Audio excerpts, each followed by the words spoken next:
So now that we get kind of the tools and how to move things around, with our cube selected, if you don't have a cube on the screen, right click, 3D object, create a cube. And then if we select that cube with our move tool, if I don't have anything selected and I click on it, it should automatically go to whatever tool I had selected last. I usually am on the move tool. Now, if you notice, we have these colored options regardless of which tool that we use. So whichever tool we have that can manipulate an object, we have these colors. The green color is to manipulate an object towards the y-axis. So this is for, in regards to movement, we're going upwards. On the red is the x-axis, which is going to the right this way. And on the blue axis, if we go that way, it's going forward. And if we go the opposite direction of where these points are going, then it's just the inverted direction of that. So if y pointing up is to go upwards, if I drag it down, we're going below. Same thing here, if we're dragged to the right, the way that it's facing, then if we go this way, it's going to the left. And on the blue, if I drag it, it's dragging it forward. But if I push it backwards, we're going into negative space. And the way that we know if we're going positive or negative is based on what's called our transform component. So if we look at our transform, at the same time, I want to go ahead and reset it, move it all back to 0. If I drag the x positive, which is dragging it to the right, it's moving to the right. If I drag it to the left, it's moving it negative, which is also to the left. It's the same thing with the y. If I drag it up, it's positive. If I drag it down, it's negative. So think of the direction. So anything that's a positive number is the correct direction or intended direction that it's pointing at. And the opposite of that would be the negative value, the inverted value. So the positive value for y, up, negative, same thing for z. Positive value for z is forward, which is the direction it's facing, and then negative, pushing it away, is the negative value. You need to get real used to that 3D space movement. So when you're moving around in the world, and maybe you want to look at things from this angle, so while it's moving forward, because this is the blue is moving forward, I might want to see it from a different perspective. So we see that I haven't moved where I'm watching it as if on the screen it's going to the left and the right, but in reality, the cube is moving forward and backward. We can also see that here on the camera from the game view.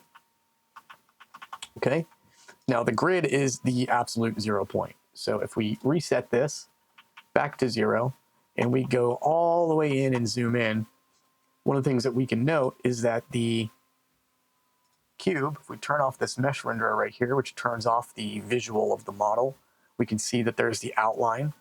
And if we zoom in, we can see that the grid perfectly intersects on the 0 point of this cube. The 0 point of the cube is actually at the perfect center, and that's just the way that the cube functions, right? So check this out.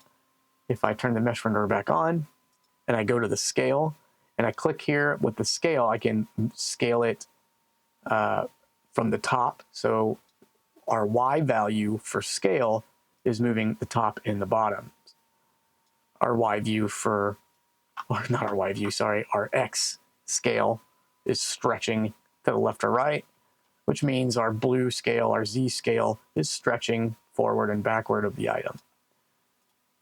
But if I click on this gray right here, it's all of them at once. So if you look at the scale value in the inspector here, if we were to scale it all the way down, all the way down, all the way down to 0, then you would see that this cube is getting closer and closer to that 0 point intersection. Not all objects and models that you have are going to be perfectly centered with this. We're going to call it the anchor point, right? This is the position of manipulation for that object. If I were to create a empty object, we're going to move this out of the view here. I'm just going to right click, create empty. There's no 3D model. The absolute point for this is just going to be right in the center.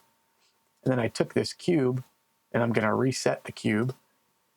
If I click on the game object and I click on the cube, both of their anchor points aren't exactly the same.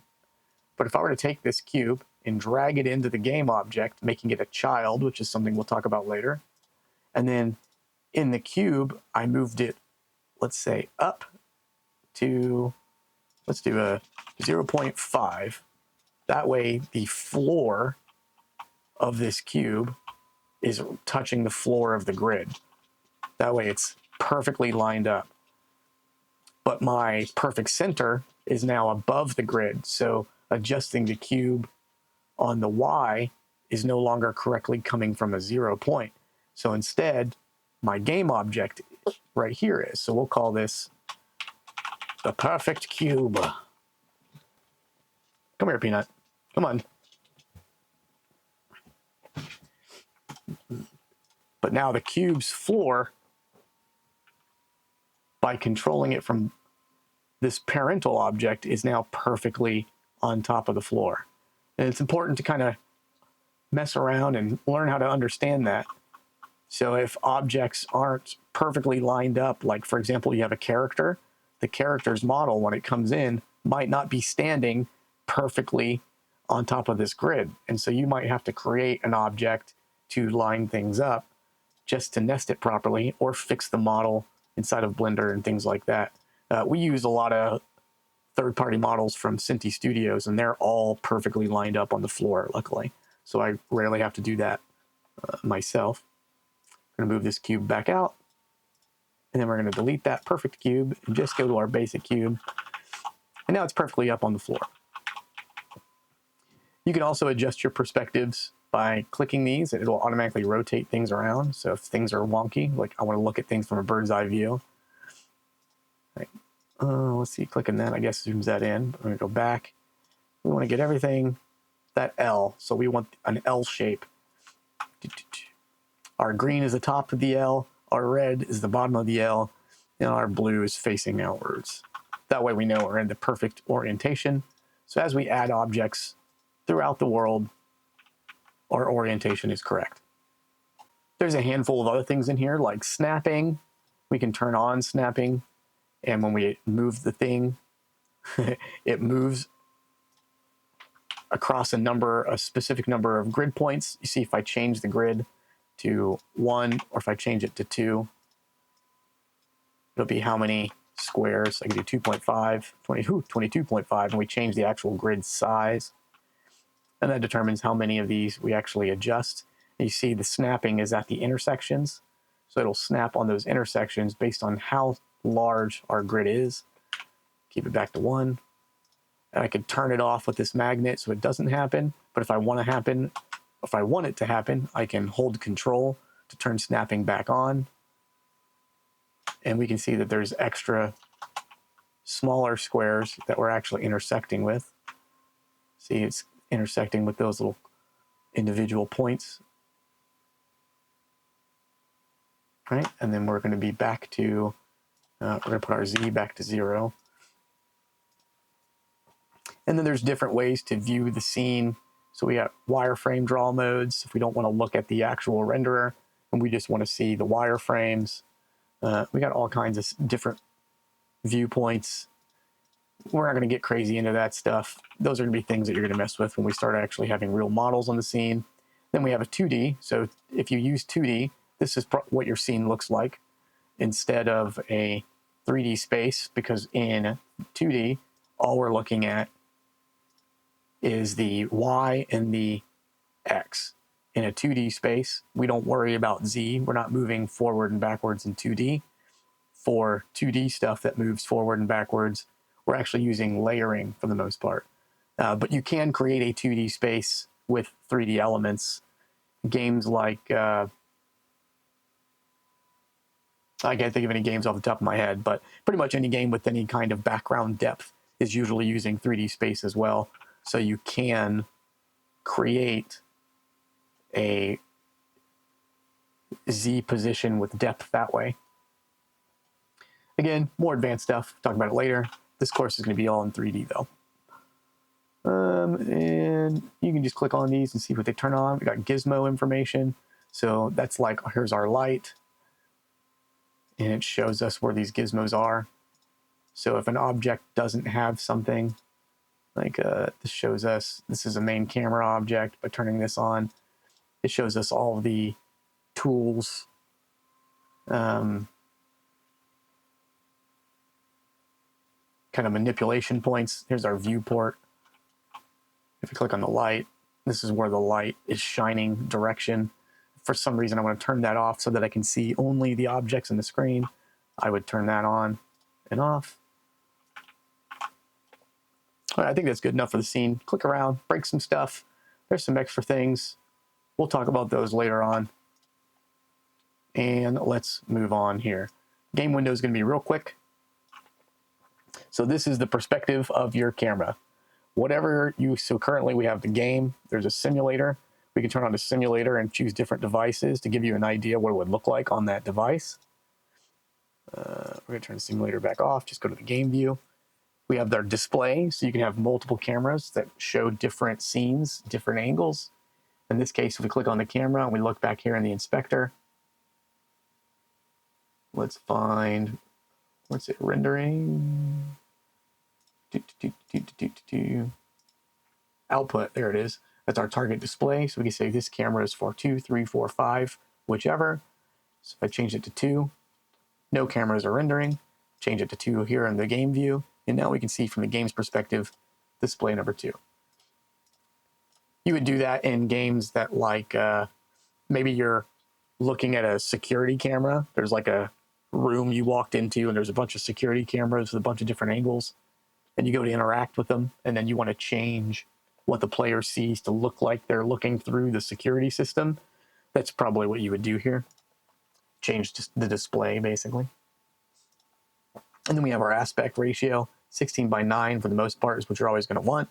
We have a couple of different options. We're not going to go into all the different variations and what they mean. Just stick it to 16:9 for a majority of this course. Then we have a scale.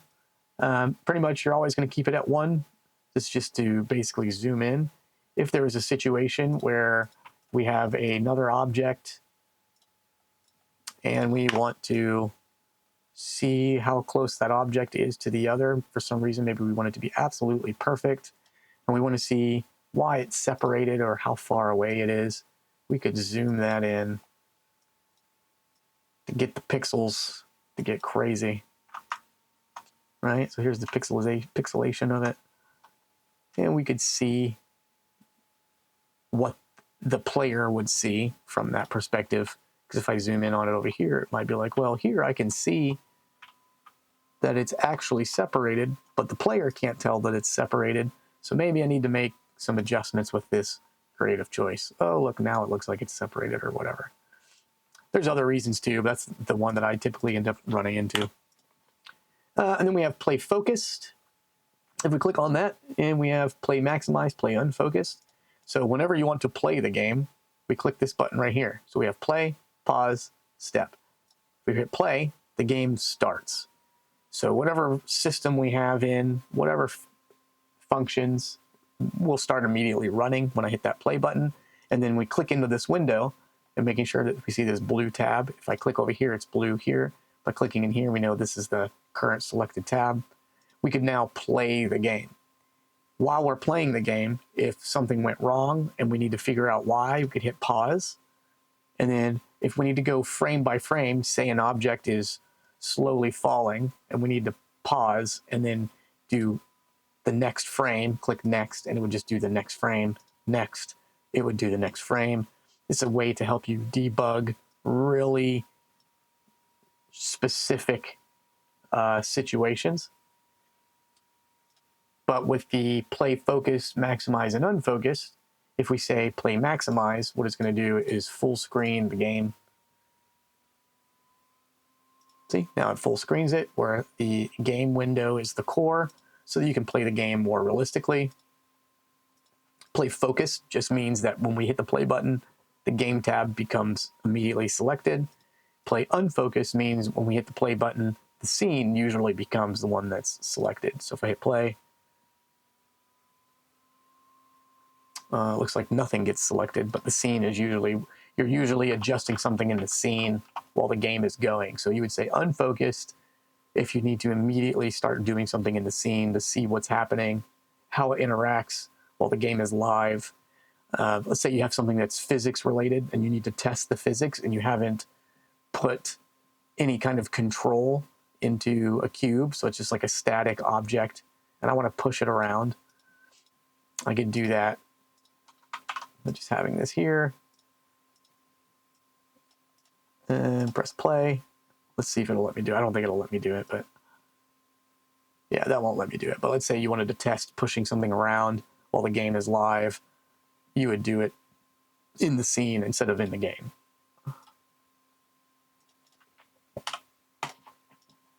And that's pretty much it for that. And then before we go on to the other areas, these three, because these are all going to be the same conversation, let's talk about the console window real quick. So whenever we hit play, if there's any kind of errors or any kind of logging that you created to help debug something, it's all going to show up in this console window. Any kind of errors, warnings, anything that's broken is all going to show up in this console log to help you debug stuff. We're going to create our own console logs later on in the course, probably one of the first things that we do, so that you can see how the console reads information and writes information. All right, so the next big combo is going to be our hierarchy, project, and inspector.